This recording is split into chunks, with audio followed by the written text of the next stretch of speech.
अहादीस रसूल अकरम सल्लल्लाहु अलैहि वसल्लम में है कि एक मरतबा हज़रत मूसा अलैहिस्सलाम बनी इसराइल को खुतबा सुनाने के लिए खड़े हुए। किसी ने इनसे पूछा, लोगों में से ज़्यादा इल्म कौन रखता है? तो उन्होंने जवाब दिया, मैं। अल्लाह रब्बुल इज़्ज़त को ये बात नागवार गुजरी, क्योंकि मूसा अलैहिस्सलाम ने ज़्यादा इल्म की निस्बत अल्लाह ताला की तरफ नहीं की। अल्लाह ताला ने फरमाया, मेरा एक बंदा खिज़र अलैहिस्सलाम आपसे ज़्यादा इल्म रखता है और वो 2 दरियाओं यानी फ़ारस और रूम के मिलने की जगह पर मौजूद है। हज़रत मूसा अलैहिस्सलाम ने अर्ज़ किया, ऐ मेरे रब, मैं इस तक कैसे पहुँच सकता हूँ? तो अल्लाह ताला ने फरमाया, एक मछली को एक टोकरी में रख लो, जहाँ ये मछली गुम हो जाए वहाँ वो मेरा बंदा मौजूद होगा। तो हज़रत मूसा अलैहिस्सलाम ने मछली लेकर टोकरी में रखी और अपने खादिम यूशा बिन नून को साथ लेकर चल दिए। जब एक चट्टान पर पहुँचे तो आराम करने के लिए दोनों अपने सर पत्थर से टकाकर सो गए। इसी दौरान मछली तड़प कर दरिया में जा गिरी। जहाँ वो मछली गिरी, अल्लाह ताला ने पानी की रवानी रोक दी और वो जगह सुरंग की तरफ बन गई। बेदार होकर दोनों हजरात आगे चल पड़े। जब काफ़ी सफ़र तय कर लिया तो हज़रत मूसा अलैहिस्सलाम ने यूशा से कहा, हम सफ़र करते करते थक चुके हैं, लिहाजा खाना लाओ ताकि हम खाएं। यूशा ने कहा, जब हम चट्टान के पास ठहरे थे वहीं मछली गुम हो गई थी और मुझे शैतान ने आपसे इसका जिक्र करना भुला दिया था। मछली ने दरिया में अजीब तौर पर राह ली। हज़रत मूसा अलैहिस्सलाम ने फरमाया, हम तो इसी फिक्र में थे कि मछली कहाँ गायब होती है। फिर दोनों आपस में गुफ्तगू करते हुए अपने कदमों के निशान पर वापस चल दिए। जब चट्टान पर पहुंचे तो वहां एक कपड़ा लपेटे हुए एक आदमी को देखा जो हज़रत खिज़र अलैहिस्सलाम थे। हज़रत मूसा अलैहिस्सलाम ने इन्हें सलाम किया और उन्होंने सलाम का जवाब दिया। हज़रत मूसा अलैहिस्सलाम ने कहा कि मैं मूसा हूँ और आपके पास इसलिए आया हूँ कि आपको जो उम्दा बातें सिखाई गई हैं वो मुझे भी सिखा दें। तो हज़रत खिज़र अलैहिस्सलाम ने कहा कि तुम मेरे साथ सब्र नहीं कर सकोगे, क्योंकि जिस चीज़ की पूरी हकीकत तुम्हें मालूम ही नहीं, तुम इस पर कैसे खामोश रह सकते हो। आखिरकार हज़रत मूसा अलैहिस्सलाम और हज़रत खिज़र अलैहिस्सलाम मिलकर दरिया के किनारे चल दिए। इतने में एक कश्ती पास से गुजरी। उन्होंने कहा, हमको भी सवार कर लो। कश्ती वालों ने हज़रत खिज़र अलैहिस्सलाम को पहचान लिया और बग़ैर किराया के ही सवार कर लिया। इसी दौरान एक चिड़िया ने कश्ती के एक कोने पर बैठकर दरिया में से 1 या 2 चूंच पानी लिया। हज़रत खिज़र अलैहिस्सलाम ने हज़रत मूसा अलैहिस्सलाम से कहा, मेरा और तुम्हारा इल्म अल्लाह ताला के मुकाबले में इतना है जितना पानी इस चिड़िया ने अपनी चूंच में लिया है। इसके बाद हज़रत खिज़र अलैहिस्सलाम ने एक कुल्हाड़ी लेकर इस कश्ती का एक तख्ता तोड़ डाला। हज़रत मूसा अलैहिस्सलाम से रहा ना गया तो फ़ौरन कहने लगे कि इन कश्ती वालों ने बग़ैर किराया के हमें सवार किया और आपने इनकी कश्ती का तख्ता तोड़कर इन्हें डुबोने की कोशिश की। ये तो बड़ा गलत काम किया। हज़रत खिज़र अलैहिस्सलाम ने कहा, मैंने तो पहले ही तुम्हें कहा था कि तुम मेरे साथ सब्र नहीं कर सकोगे।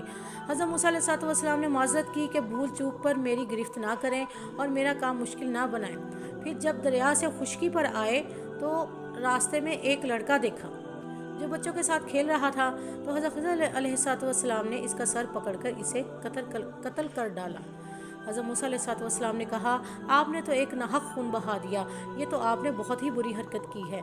हज़रत खिज़र अलैहिस्सलाम ने कहा कि मैंने पहले ये नहीं कहा था कि तुम मेरे साथ सब्र नहीं कर सकोगे।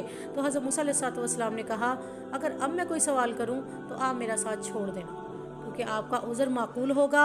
आखिरकार दोनों चलते चलते एक बस्ती वालों के पास आ गए और इनसे खाना मांगा।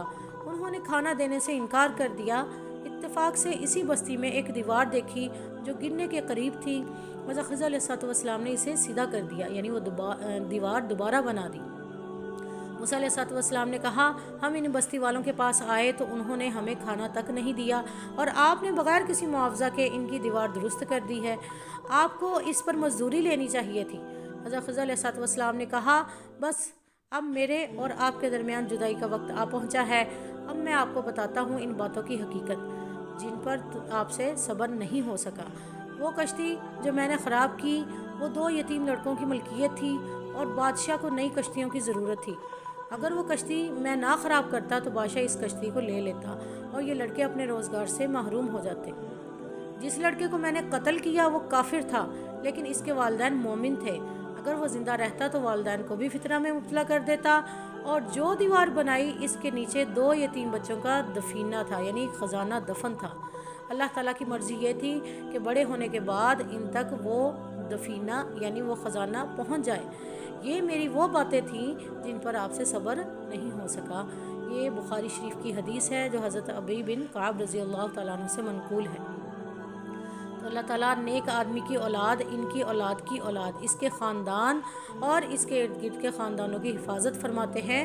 وہ ان میں جب تک ہوتا ہے سب اس کی وجہ سے اللہ عز و جل کی حفظ و امان میں ہوتے ہیں۔